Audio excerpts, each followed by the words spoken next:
رمضان یوه داسې میاشت مفسرین کرام فرمایي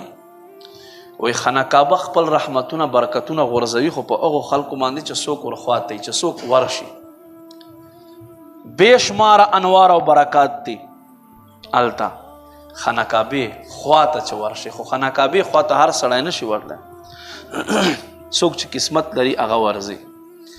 خو رمضان یوه داسې میاشت ده چې دا ستا او ما خواته په خپله تشریف راوړي او انوار او برکات تا او ما ته راکوي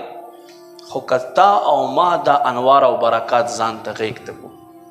او د دې میاشتې قدر وپېژنو د دې میاشتې اهمیت وپېژنو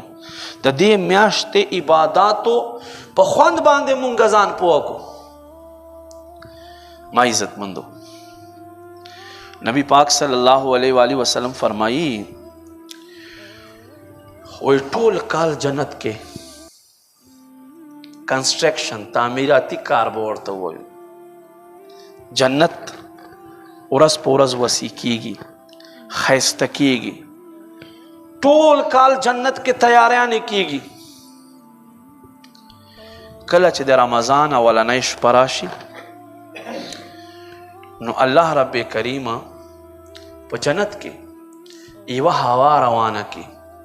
هغې هوا نوم دی میسره دا هوا سره ټول جنتی بوټو پاڼې خوځي یوه داسې خوشبوداره هوا چې مرغان هم د رب کریم